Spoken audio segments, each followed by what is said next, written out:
సంస్కృతి సంపద YouTube channel తరపున అందరికీ స్వాగతం. శ్రీమద్ భగవద్గీత ఆధ్యాత్మిక రహస్యాల తత్వసారాన్ని ధారావాహిక ప్రసంగంగా చేస్తున్నారు శ్రీ త్రినాథ్ గారు. వారి ధారావాహిక ప్రసంగంలో ఈరోజు 422వ ప్రసంగం చేస్తున్నారు. శ్రీ త్రినాథ్ గారికి స్వాగతం. నమస్కారం అండి. శ్రీమద్ భగవద్గీత ఆధ్యాత్మిక రహస్యాలు ఈ కార్యక్రమాన్ని వీక్షిస్తున్నటువంటి సోదర సోదరులందరికీ కూడా హార్దిక స్వాగతం, సుస్వాగతం, నమస్సుమాంజలి. ముందుగా ఆధ్యాత్మిక ఈ యొక్క రహస్యాల ప్రారంభంలో మనం ధార్మికము ఆధ్యాత్మికం అన్న విషయాన్ని మనం చర్చిస్తూ ఉన్నాం. ముఖ్యంగా ఇక్కడ మీ దృష్టికి ఇదివరకు ఏమన్నా మీ దృష్టికి తీసుకొని వచ్చి ఉంటానేమో, అన్నిటికంటే గొప్ప దానం ఏమిటి? మనము భౌతికంగా మామూలుగా ఈ భౌతిక వస్తువుల దానాన్ని గొప్పగా మనం పరిగణిస్తాం. ఎవరికన్నా లేనివాడికి ఒక వస్త్రాలు ఇవ్వచ్చు మీరు, లేకపోతే ఆహారాన్ని పంచవచ్చు, అన్నదానం అంటున్నారు, వస్త్రదానం అంటున్నారు. అదేవిధంగా భూదానం అని ఉండేది పూర్వం, వినోబా భావే గారి సమయంలో భూదానం ఉండేది, గోదానం ఉండేది. అది అర్థమైందండి. ఈ విధంగా ఇది దీన్నే గొప్ప దానముగా, అన్నదానానికి మించినటువంటి దానము లేదనేటువంటి భావనలో ఉన్నాము. కానీ ఆధ్యాత్మిక దృష్టికోణములో మనం అర్థం చేసుకుంటైతే శ్రీమద్ భగవద్గీతలో 18వ అధ్యాయంలోని 68వ శ్లోకము, 69వ శ్లోకం మీ దృష్టికి తీసుకుని వస్తున్నానండి. భగవంతుడు ఏమంటున్నాడంటే, అన్ని దానాలలోకి జ్ఞానదానము చాలా గొప్పది అంటున్నాడు. జ్ఞానదానం అంటే మళ్ళీ శాస్త్రజ్ఞానం కాదు. శాస్త్రజ్ఞానం అంటే కేవలం పఠన, పారాయణ, శ్రవణ, ప్రచార, ప్రసారం, దీనివల్ల ఉపయోగం లేదు. అర్థమైందండి? ఈ దానం కాదు. ఆధ్యాత్మిక జ్ఞానం అంటే ఏంటి? ఆత్మజ్ఞానము, పరమాత్మ జ్ఞానం అంటే పరమాత్మక సంపూర్ణ పరిచయం చెప్పడం. ప్రతి ఒక్కరికి మీ యొక్క మూల స్వరూపంలో మీరు ఆత్మలు అండి, భగవంతుడు చెప్తున్నాడు. ఇప్పుడు వర్తమాన సమయంలో వారి ప్రత్యక్షంగా వారి యొక్క అధ్యక్షతన ఈ యొక్క కార్యక్రమం నడుస్తోంది. ఆత్మ అనుభూతి కలిగిస్తున్నారు. కొన్ని లక్షల మంది ఇప్పటికే ఆత్మానుభూతి పొందారు. ఇది వర్తమాన సంక్లిష్ట సమయాన్ని దృష్టిలో పెట్టుకొని ఈ యొక్క సత్యమైన జ్ఞానాన్ని ఇస్తున్నాడు అని మనం జ్ఞానాన్ని దానం చేసామనుకోండి, వాడి యొక్క కాలచక్రంలో అనేక జన్మల్లో పరివర్తన వస్తుందండి. భౌతిక పరంగా మీరు ఎంత గొప్ప దానమైనా చెయ్యండి. మీరు ఒక 100 కోట్లు దానం చేయండి, ఏదైనా సంస్థకి కానీ, ఏదైనా వ్యక్తికి కానీ, ఒక ఆసుపత్రి నిర్మాణం చెయ్యండి, లేక ఒక ఎడ్యుకేషనల్ ఇన్స్టిట్యూషన్కి మీరు ఏమన్నా సహాయం చెయ్యండి. ఏదైనా చేసినా కూడా అది పరిమితము, ఒక్క జన్మకి మాత్రమే మీకు అది పనికొస్తుంది అంటారు కదా. మీరు ఏదో ఆసుపత్రి కట్టించారు, పేదలకి ఆరోగ్యాన్ని ఈ యొక్క ఆరోగ్యాన్ని మీరు అందించారు, ఉచిత వైద్య సేవ అందించారు అంటే తదుపరి జన్మలో మీరు ఆరోగ్యంగా పుట్టొచ్చు. అదేవిధంగా విద్యాదానం చేసేరు అంటే తదుపరి జన్మలో కాస్త విద్యావంతుడిగా అవ్వచ్చు. ఇలాగా ఈ విధంగా ఒక జన్మకి 2 జన్మలకు క్యారీ ఓవర్ అవుతుంది. అది కూడా ఈ కలియుగం యొక్క ముగింపు లోపే. ఇప్పుడు వర్తమాన సంక్లిష్ట సమయాన్ని దృష్టిలో పెట్టుకుని ఇది ఆఖరి జన్మ, తదుపరి జన్మలో మీరు పురుషార్థం చేసుకోలేరు. తదుపరి నూతన కాలచక్రం ఆరంభమవుతుంది. సత్యత్రేత ద్వాపర కలి అనేటువంటి క్రొత్త కల్పం మళ్ళీ ఆరంభమవుతుంది. ఈ సమయంలో మీరేం చెయ్యాలి? ప్రతి ఒక్కరికి కూడా ఆత్మజ్ఞానాన్ని దానం చెయ్యాలి, జ్ఞాన రత్నాల దానం చెయ్యాలి. చేసినట్టయితే సంస్కార పరివర్తనకి దారితీస్తుంది. ఆ విధంగా వాళ్ళు కూడా స్వర్గంలోకి అడుగు పెట్టేటువంటి అవకాశం ఉంటుంది. 1868లో చాలా స్పష్టంగా ఇమం పరమం గుహ్యం మద్భక్తేష్వభిదాస్యతి భక్తిం మయి పరాం కృత్వా మామే వైష్యత్య సంశయం నచ తస్మాత్ మనుష్యేషు కశ్చిన్మే ప్రియకృత్తమః భవితా నచ మే తస్మాత్ అన్య ప్రియతరో భువి. ఈ భూమండలం నాకు ఇప్పుడు కానీ భవిష్యత్తులో కానీ అతని కంటే గొప్ప ప్రియమైన వాడు ఉండడు అంటాడు. భగవంతుడికి ప్రియంగా కావడం కంటే గొప్ప విషయం ఏమైనా ఉందా చెప్పండి? అందుకనే ప్రతి ఒక్కరు అర్థం చేసుకోవాలి. మిమ్మల్ని మీరు ఆత్మజ్ఞానం పొంది స్థానిక ఈ విధంగా ఈ రాజయోగ శిక్షణ కేంద్రాలు ఏవైతే ప్రజాపిత బ్రహ్మ కుమారి ఈశ్వరి విశ్వవిద్యాలయం అనే పేరుతో సాక్షాత్తు ఈశ్వరుడి స్థాపన చేసినటువంటి ఈ యొక్క విశ్వవిద్యాలయం ద్వారా ఈ రాజయోగ విద్యని ప్రతినిత్యం అక్కడ బోధిస్తూ ఉన్నారు, ఉచితంగా బోధిస్తూ ఉన్నారు. కేవలం ఒక 45 నిమిషాల పాటు మీరు మీ దగ్గరలో ఉన్న సేవా కేంద్రానికి వెళ్ళినట్లయితే మీకు అర్థమవుతుందండి. ఈ సువర్ణ అవకాశాన్ని విడిచిపెట్టకండి. దీనికంటే గొప్ప దానము ప్రపంచంలో లేదు. హైయెస్ట్ దానము, హైయెస్ట్ ప్రాప్తి అన్నమాట. ఇంతకంటే గొప్ప ప్రాప్తి ఉంటుందండి సత్యయుగంలో శ్రేష్ఠ జన్మ తీసుకోవడం కంటే? ఇది విషయం అన్నమాట. ఇప్పుడు తదుపరి మనము యక్ష ప్రశ్నల్లోకి వెళదాం. యక్ష ప్రశ్న 65 అండి. 65. ఇందులో యక్షుడు ఏమడుగుతున్నాడు ఒక్కసారి గమనించండి. కిం ప్రాయశ్చిత్తం అన్నాడు. కిం ప్రాయశ్చిత్తం, చాలా జాగ్రత్తగా వినండి. బుద్ధినేత్రాన్ని తెరుచుకోండి. మీరు ఏమి చేయక్కర్లేదని బుద్ధినేత్రం తెరుచుకోండి. అంధవిశ్వాసము ద్వారా, మూఢ విశ్వాసము ద్వారా, మూర్ఖ విశ్వాసము ద్వారా, అంటే నేను దేహము అన్నటువంటి ఈ భౌతిక ప్రపంచంలోని కూరుకుపోయి ఆ విధంగా ఏదో వింటున్నారు, ఈ చెవితో వింటున్నారు, ఈ చెవితో విడిచిపెడుతున్నారు, అంటే దాని వలన ఎటువంటి ప్రయోజనము మీకు సమకూరదు. అర్థమైందండి? భగవంతుడు ఏమంటున్నాడు? నేను బుద్ధినేత్రాన్ని ఇచ్చాను నాయన, నన్ను తెలుసుకోవడానికి బుద్ధినేత్రాన్ని మూసుకుంటున్నావేంటి? ఎంత విచిత్రంగా ఉంది ఈ యొక్క వర్తమాన సగటు మనిషి యొక్క ప్రవర్తన అంటున్నాడు. సో కిం ప్రాయశ్చిత్తం అన్నాడు. అంటే ఏది ప్రాయశ్చిత్తము, ఏది పాప నివారణము అంటున్నాడు. దానికి యుధిష్ఠిరుడు ఏమి సమాధానం చెప్పాడండి? మనః సంయమ ప్రాయశ్చిత్తం అన్నాడు. మనః సంయమ ప్రాయశ్చిత్తం అంటే ఏంటి? మనః సంయమ అంటే ఆత్మ సంయమ యోగం అంటే పద 6వ అధ్యాయం చూడండి. గీతలోని 6వ అధ్యాయం పేరేంటి? ఆత్మ సంయమ యోగం. ఇక్కడ ఏమన్నాడు? మనః సంయమం అన్నాడు. మనం అంటే మనసును అదుపులో పెట్టుకో. అక్కడ ఆత్మను అదుపులో పెట్టుకో. కంట్రోల్, సెల్ఫ్ కంట్రోల్ అంటాడు 6వ అధ్యాయం పేరు. ఇంగ్లీష్ పుస్తకం తీసుకుంటే సెల్ఫ్ కంట్రోల్ అంటాడు. ఇక్కడ ఏమంటాడు? మనః సంయమం అంటే మనసును అదుపులో పెట్టుకోండి. మనసును ఒక్కటి అదుపులో పెట్టుకుంటేనండి మీరు ప్రపంచాన్ని జయించినట్టే అండి. హయ్యెస్ట్ స్థితికి వెళ్ళిపోతారన్నమాట. ఈ రోజున పరిస్థితులన్నీ కూడా మనకు అనుకోకుండా ఈ విధంగా ఇది వర్తమానంలో మనం చూస్తున్న పరిస్థితులకి మనం తట్టుకోలేకపోతున్నామంటే కేవలం మనసుని అదుపులో పెట్టుకోలేకపోవటమే. గుర్తుపెట్టుకోండి. అర్థమైందని? మనసులో గజిబిజి ఆలోచనలు, వ్యర్థ ఆలోచనలు, పనికిరాని ఆలోచనలు, ప్రపంచం అంతా ఏమైనా పర్వాలేదు, నేను ఒక్కడిని బాగుండా, స్వార్థపూరితమైన ఆలోచనలు, ఇవన్నీ పెట్టుకుని కూర్చున్నాము. మనసు ఇప్పటికీ కుళ్ళిపోయింది. ఈ మనసులో చేసిన ఆలోచనలు బుద్ధిని బాగా అణగదొక్కి ఆ విధంగా ఆత్మని ఇప్పటికే తమో ప్రధాన స్థితికి తీసుకుని వచ్చాయి. సంస్కారాలు ఏమైపోయాయండి? తామసిక ప్రధానంగా మారిపోయి ఇప్పుడున్న పరిస్థితుల్లో ఉన్నటువంటి శరీరం కానీ విడిచిపెట్టారంటే అధోగతి మనం పాలవుతాం. సత్య త్రేతాయుగాలు కాదు కదా, ద్వాపరయుగంలో కూడా అడుగుపెట్టే అదుగు ఆ విధంగా ఆ యొక్క సదుపాయం మనకు ఉండదండి. గుర్తుపెట్టుకోండి. అందుకనే బుద్ధినేత్రాన్ని తెరవండి. సత్యత ఆధారంగా జీవితాన్ని మలుచుకోండి. అసతోమా సద్గమయ అంటే దానివల్ల ఉపయోగం లేదు. నేను సత్య మార్గంలో ఉన్నాను తండ్రి, నాకు సత్య మార్గాన్ని బోధించు అంటే బోధిస్తున్నాడు. అర్థమైందండి? ఏది పాప నివారణం? ఏమన్నాడు? మనః సంయమ ప్రాయశ్చిత్తం అన్నాడు. మనసును అదుపులో పెట్టుకోవడం అదే ప్రాయశ్చిత్తం. దీన్ని ఒకసారి లోతైన భావంలోకి వెళ్ళగలిగితే సాధారణంగా మనం ప్రాయశ్చిత్తం అంటే ఏమనుకుంటాము? ఏదో వ్రతము చేయడము, ఏదో ప్రాయశ్చిత్తం అంటే ఏదో పాప నివారణ కోసం ఏం చేస్తాం? కొన్ని వ్రతాలు చేస్తాం, తీర్థయాత్రలు చేస్తాం, దానాలు చేస్తాం, యజ్ఞాలు చేస్తాం, కఠోర తపస్సు కూడా చేస్తారు కొంతమంది. అర్థమైందండి? సో ఇవన్నీ కూడా ప్రాయశ్చిత్తం. మనం ఏదో తెలుసో తెలియక అపరాధాలు జరిగిపోయి, పాపాలు జరిగిపోయి మన నుండి ఈ విధంగా ప్రాయశ్చిత్తం చేసుకోవడానికి మనం ఇవి చేస్తుంటాం. కానీ యుధిష్ఠిరుడు ఏం చెప్తున్నాడంట? పాపము ఎక్కడ పుడుతుంది? ఆరిజిన్ ఆఫ్ ద సిన్ అన్నమాట. ఎక్కడ సోర్స్ ఏంటి అంటే మనసు అని చెప్పాడు. అందుకని మనసుని మనం కంట్రోల్లో పెట్టుకుంటే పాపాలు జరగవు.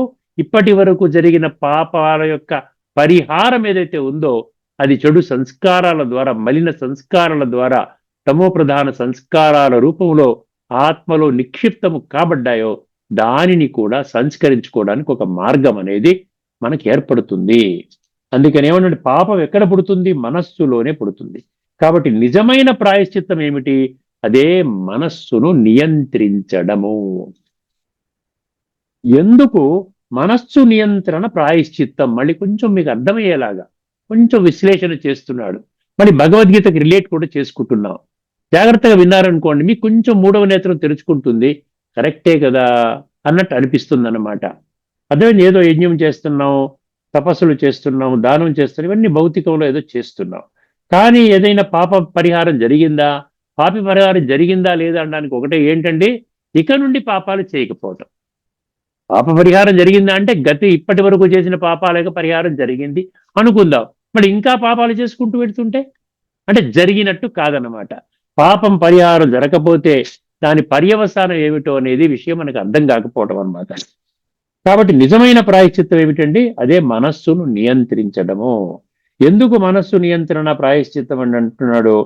ఎందుకంటే పాప సంకల్పము, పాప మాటలు, పాపముతో కూడిన కర్మలు ఇవన్నీ కూడా మనం చేస్తున్నాం కాబట్టి మనం ప్రాయశ్చిత్తం చేసుకోవాలి. వికారాలు ముందుగా మనస్సులోనే ఉద్భవిస్తాయి. ఈ పాపం అంటే ఎక్కడి నుంచి వస్తాయి? పంచ వికారాల నుంచి, కామ, క్రోధ, లోభ, మోహ, అహంకారాలు. దీన్ని మనం అదుపులో పెట్టుకోవాలి. వ్రతాలు చేసి మనస్సు మారకపోతే పాప ప్రవృత్తి అలాగే ఉంటుంది. మనం ఏం వ్రతాలు దేనికి చేస్తున్నాం? నోములు అంటారు, వ్రతాలు అంటారు, తీర్థయాత్రలు అంటారు, దాన పుణ్యాలు, యజ్ఞాలు, యాగాలు, పూజలు, పునస్కారాలు, అర్చనలు, అభిషేకాలు ఇవన్నీ దేనికి చేస్తున్నాం? పాపము ఇక నుండి పాపాలు జరగకుండా ఇప్పటి వరకు చేసిన పాపకర్మల యొక్క ఫలితము, పాప సంస్కారాలు, చెడు సంస్కారాలని పరివర్తన చేసుకునే దిశగా మనం చేస్తున్నాం. అది జరగకపోతే దీనివల్ల ఉపయోగం ఏమిటి అని అంటున్నాడు. అర్థమైందండి? ఇవన్నీ మారకపోతే పాప వృత్తి అలాగే ఉంటుంది. అందుకే మనోనియంత్రణ, సంకల్ప శుద్ధి ఇదే నిజమైన పాప నివారణము. ఇప్పుడు భగవద్గీతలో మనకి మాటి మాటికి ఇదే శ్లోకం వస్తోంది. ఇదే 6వ అధ్యాయంలో 5, 6. నీ జీవితాన్ని నువ్వే మార్చుకోవాలి, పక్కవాడిని చూసి కాదు. పక్కవాడు రాంగ్ రూట్లో వెళుతున్నాడు, ప్రపంచం అంతా రాంగ్ రూట్లో వెళుతుంది. ప్రపంచం అంతా రాంగ్ రూట్లో వెళుతుందంటే రాంగ్ రూట్ రైట్ రూట్ అవ్వదండి. అందరూ పాపంలో చేస్తున్నారు కదండి అంటే అందరూ కుళ్ళిపోతున్నారు. మీరు కుళ్ళిపోండి, ఎవరు కాదన్నారు? కుళ్ళు మంచిదవుతుందా? ప్రపంచం అంతా తప్పుడు పనులు చేస్తుంటే తప్పుడు పనులు మంచి పనులు అవుతాయా? మీకు మీరే కాస్త బుద్ధినేత్రాన్ని తెరుచుకొని ప్రశ్నించుకోండి. అందుకని ఏమన్నాడు? మనకి మనమే మిత్రుడు, మనకి మనమే శత్రువు. జయించిన మనస్సే మిత్రుడు అన్నాడు. జయించిన మనస్సు అండి. అందుకేం చెప్పాడు ఇక్కడ 6వ అధ్యాయంలో 5, 6 ఏంటంటే ఉద్ధరేద ఆత్మన ఆత్మానం నా ఆత్మానం అవసాదయే ఆత్మైవ హి ఆత్మనో బంధురాత్మైవ రిపురాత్మన బంధురాత్మాత్మనస్తస్య ఏనాత్మైవ ఆత్మనాజిత అనాత్మనస్తు శత్రుత్వే వర్తేతాత్మైవ శత్రువు. ఈ 2 శ్లోకాల అర్థం మీకు అనేక మార్లు చెప్పాను, దయచేసి చదువుకోండి. ఏమంటున్నాడు? మీరు బ్రతికుండగానే మీ అంతట మీరే ఆత్మని గుర్తించి ఆ విధంగా ఆత్మ అనుభవం చేసే ప్రక్రియలోకి వెళ్ళి ఆత్మని పరమాత్మతో జోడించినట్లయితే మీ ఆత్మ మీకు బంధువుగా పనిచేస్తుంది, మీ మిత్రుడిగా పనిచేస్తుంది. లేదు మీరు విస్మరించినట్లయితే, తేలికగా తీసుకున్నట్లయితే, జీవితాన్ని సమూలముగా 100% భౌతికంలోనే గడిపినట్లయితే మీ ఆత్మ మీకు శత్రువుగా పనిచేస్తుంది, మీ మనసు శత్రువుగా పనిచేస్తుంది, మీ బుద్ధి శత్రువుగా పనిచేస్తుంది, మీ సంస్కారాలు ఇంకా చాలా పాతాళానికి వెళ్ళిపోతాయి అన్నమాట. ఇంకా కూడా తమో ప్రధానంగా వెళ్ళిపోతాయి. ఇప్పటికే వెళ్ళిపోయింది కదా. తర్వాత 3వ అధ్యాయంలోని 6వ శ్లోకం కూడా చెప్పాడండి. ఇందులో ఇంకో 2 శ్లోకాలు ఉన్నాయి. 3వ అధ్యాయంలోని 6వ శ్లోకం ఏంటి? కర్మేంద్రియాణి సంయమ్య, చాలా జాగ్రత్తగా, కర్మేంద్రియాణి సంయమ్య య ఆస్తే మనసా స్మరన్ ఇంద్రియార్థాన్ విమూఢాత్మ విద్యాచార సౌచ్యతే. కర్మేంద్రియాలు అదుపులో పెట్టుకుని ఏదో బలవంతంగా మీరు మనసులో భగవంతుణ్ణి కానీ ఇంకో విషయం, కర్మేంద్రియాలని బలవంతంగా, కర్మేంద్రియాలు అంటే ఏంటి? మీరు కాళ్ళు, వాక్ పాణి పాద కదా, తీసుకుని వెళ్తారు, పూజ చేస్తారు, అది చేస్తారు, మంత్రాలు చదువుతారు. వాక్కు అంటే మంత్రాలు చదువుతారు, పాద అంటే కాళ్ళతో వెళతారు, నమస్కరిస్తారు. కానీ ఇంద్రియార్థాన్ విమూఢాత్మ అన్నాడు. కానీ ఇంద్రియాలని మీరు అదుపులో పెట్టుకోలేదు. ఇంద్రియాలు ఇంద్రియ విషయాలతోనే కలిసే ఉన్నాయి, అవన్నీ ఆలోచిస్తూ ఉన్నారు. అక్కడికి సినిమా చూడాలి, ఇక్కడ వెళ్ళి కొడాలి, వాడిని చేయాలి, ఇది చేయాలి, ఈ ఇంద్రియాలు పనిచేస్తూ ఉన్నాయి. కానీ భౌతికంగా ఏదో వెళ్ళారు కాబట్టి వెళ్ళి మొక్కుబడిగా ఏదో చేస్తున్నారు, దానివల్ల ఉపయోగం లేదంటున్నాడు. అందుకని ఇక్కడ ఏం చెప్పాడు? బలవంతముగా, బాహ్యముగా ఇంద్రియ వ్యాపారాలను నిగ్రహించి మానసికముగా ఇంద్రియ విషయాలను చింతించునట్టి మూఢుని మిథ్యాచారి అనగా డంభి అందురు అన్నాడు. ఇప్పుడు ఇంకొక శ్లోకంతో కూడా కనెక్షన్ ఉందండి దీనికి. 2వ అధ్యాయంలోని 70వ శ్లోకం అండి. 2వ అధ్యాయంలో 70వ శ్లోకం. ఆ శ్లోకం కూడా మీ దృష్టికి తీసుకుని వస్తాను. ఎందుకంటే ఈ వీడియోలు ఇచ్చారు అంటే, దానికి కనెక్షన్ ఇచ్చారు అంటే దానికి ఖచ్చితంగా ఉంటుందండి. ఏమంటారు? 2వ అధ్యాయం 70లో ఏమిచ్చాడు? మీనింగ్ ఏమిచ్చాడు? ఆశల ప్రవాహంలో ఎందు కూడా ఆశలచే కదలకపోవటము ఇదే నిజమైన నియంత్రణ. ఆపూర్యమాణమచల ప్రతిష్టం సముద్రమాప ప్రవిశంతి యద్వత్ తద్వత్ కామాయం ప్రవిశంతి సర్వే సశాంతిమాప్నోతి అనకామకామి. ఇది శ్లోకం అండి 270. దీని మీనింగ్ ఏమి ఇచ్చాడో ఒకసారి చదువుతాను క్విక్గా సమయాన్ని దృష్టిలో పెట్టుకుని. సమస్త దిశల నుండి పొంగి ప్రవహించుచూ వచ్చి చేరిన నదులన్నీయును పరిపూర్ణమై నిశ్చలముగానున్న సముద్రమును ఏమాత్రము చెలింపజేయదంట. చూసారు, ఎన్నో నదులు వచ్చి జారిపోతుంటాయి. సముద్రం తొడుగుతుందా ఉడుకుతుందా అలాగుండాలి. మన యొక్క మానసిక స్థితి అలాగుండాలన్నమాట. అర్థమైన కలియుగంలో ఉంటూ కూడా కలియుగ మట్టిని, కలియుగ మురికిని అంటించుకోకుండా చాలా స్వచ్ఛంగా పవిత్రంగా ఉండే విధంగా భగవంతుడు మనకి ఈ విధంగా జ్ఞానాన్ని ఇస్తున్నాడు. కలింపగుండగనే అందులో లీనమగును. అట్లే సమస్త భోగములను స్థితప్రజ్ఞుని యందు ఎట్టి వికారములను కలిగింపకయే వానిలో లీనమగును. అట్టి పురుషుడే పరమశాంతిని పొందును. భోగాసక్తుడు శాంతిని పొందజాలడు. సో ఇక్కడికి అయిపోయింది. ఇంకొక 2 వాక్యాలు ఉన్నాయండి, చదివేస్తే ఈ ప్రాయశ్చిత్తం సంగతి మనకి అర్థమైపోతుంది. తర్వాత మన గీతా శ్లోకాన్ని మనం చర్చించుకోబోతున్నాం. ప్రాయశ్చిత్తం అంటే వికారాల మూలమైన స్మృతిని మార్చడం. మన మనసులో వికారాలను తొలగించుకోవాలి. కామము, క్రోధము, లోభము. ఈ చూసారు ఎంత చక్కగా పంచవికారాలు అని గూగుల్లో కొడితే ఇవే వస్తాయి కదా. ఇవన్నీ మంచి వికారాలు అంటే మంచివి కాదని కదని అర్థం. వికారాలు మంచివని ఏదైనా శాస్త్రం చెప్పిందా? ఏదైనా ప్రవచనకారుడు చెప్పారా? ఎవరు చెప్పలేదు. అందరూ విడిచిపెట్టండి అని చెప్తున్నారు. అర్థమైందండి. అందుకని ఏం చెప్తున్నారు? వికారాల మూలమైన స్మృతిని మార్చడము, దైవీ స్మృతిలో నిలబడటము, వృధా అశుభ సంకల్పాలకు స్వస్తి చెప్పడము.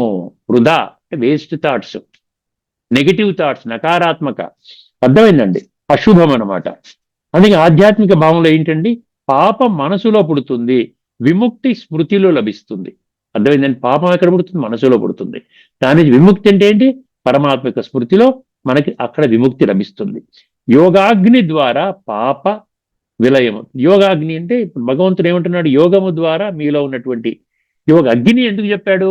మీలో ఉన్నటువంటి ఆ వికారాలన్నీ, దానివల్ల వచ్చినటువంటి ఈ విధంగా చెడు సంస్కారాలను మనం ఏం చేయాలి? దగ్ధం చేయాలంట.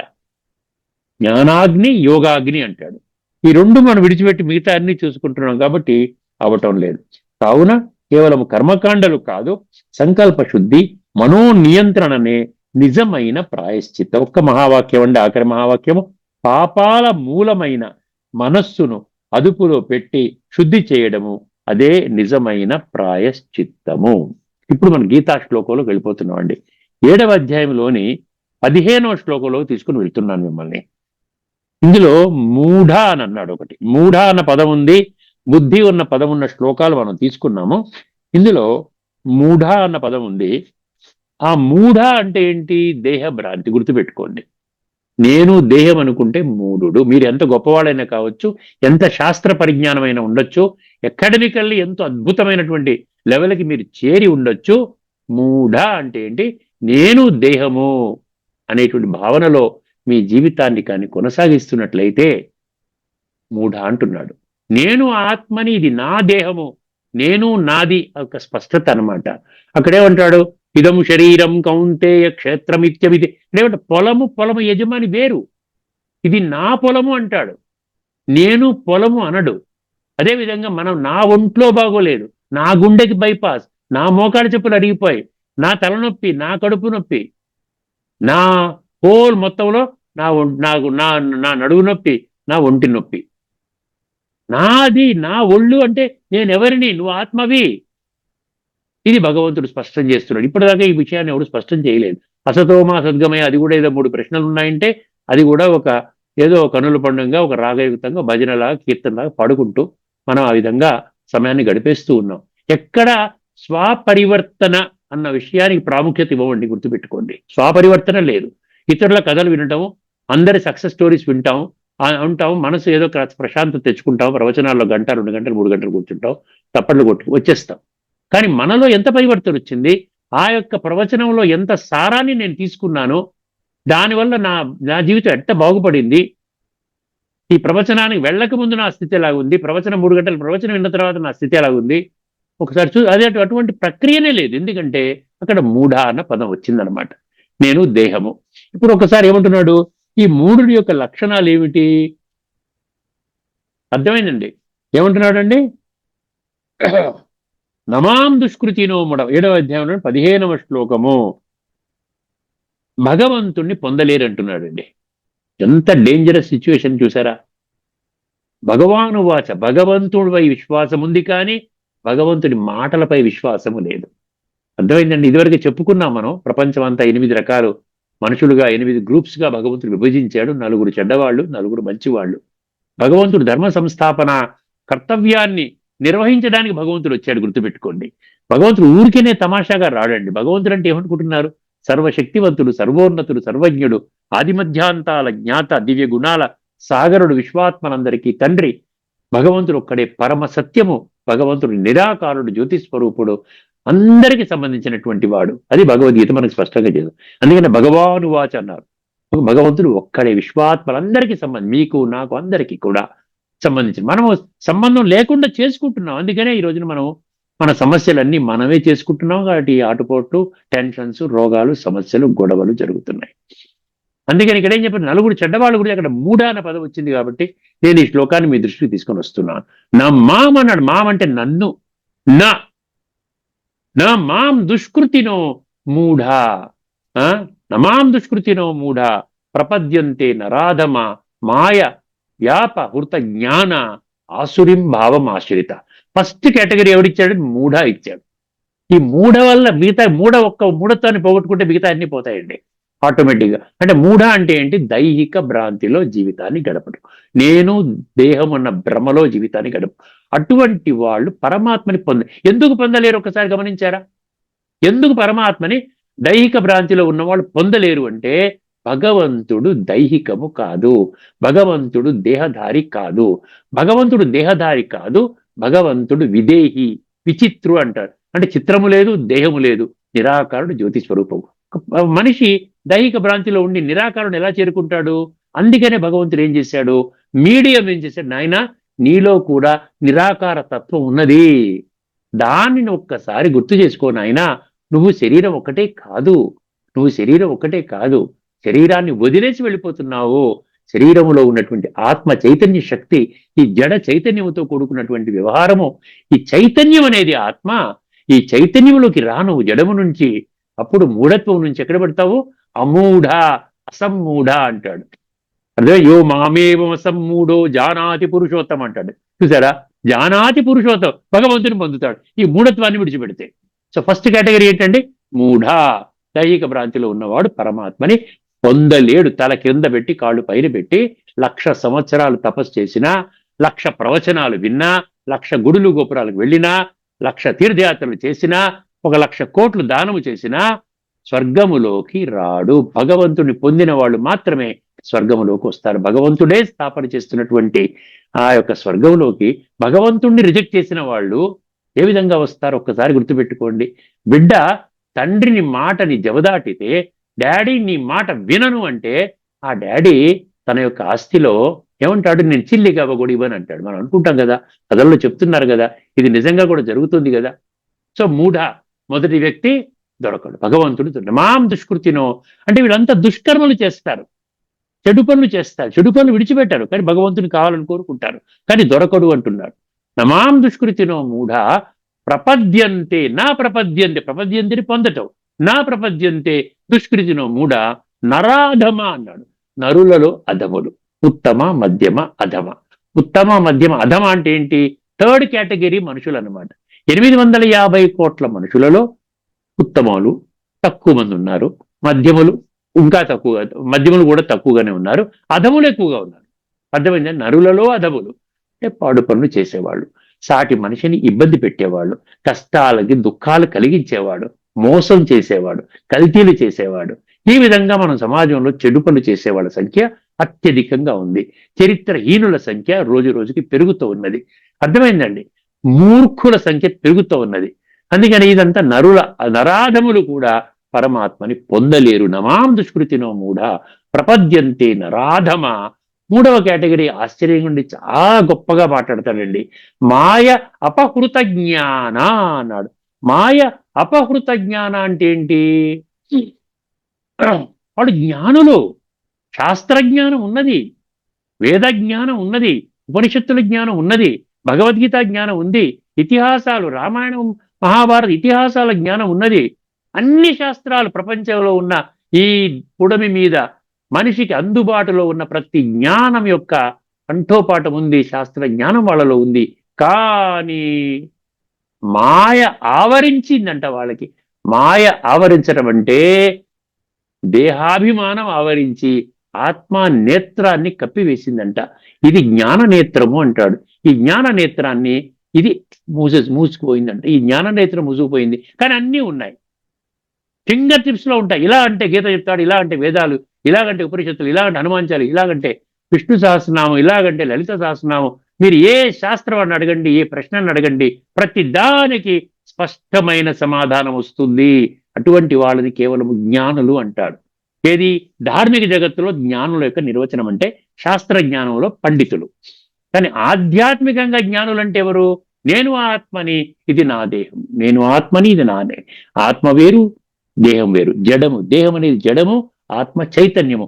ఈ రెండింటి యొక్క కాంబినేషనే జీవాత్మ అంటారు. ఇంగ్లీష్ లో హ్యూమన్ బీయింగ్ అంటారు. ఈ బీయింగ్ ని మనం మర్చిపోతారు. అందుకనే అజ్ఞానము అంటాడు. గీతల 13వ అధ్యాయంలో ఏమంటాడు? 11వ శ్లోకం తీసుకోండి. మీకు అధ్యాత్మ జ్ఞాన నిత్యత్వం తత్వజ్ఞానార్థ దర్శనం ఏతజ్ఞానమితి ప్రోక్తం అజ్ఞానం యదతో అన్యదా. మొత్తం మిగతాదంతా జ్ఞానమే.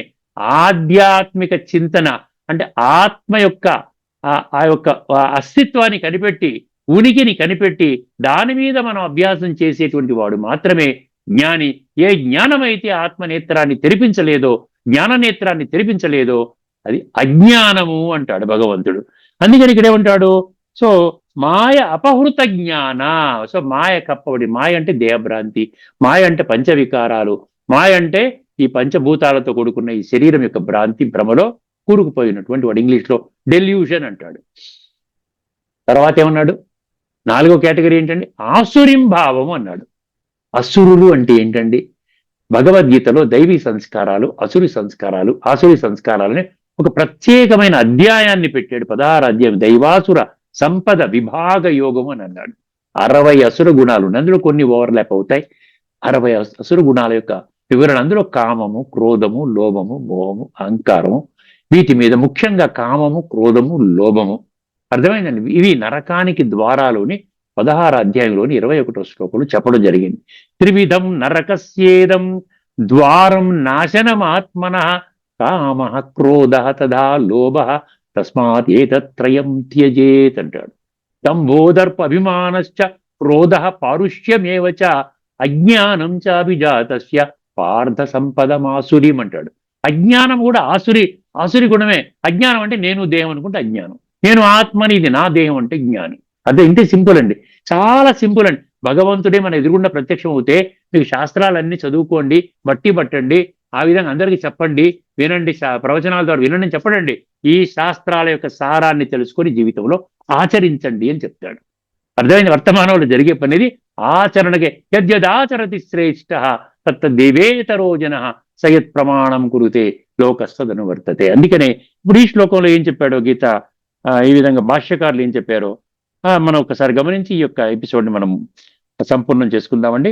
మాయలో చిక్కుపడుట వలన విపరీత జ్ఞానమునకు లోనైన వారును.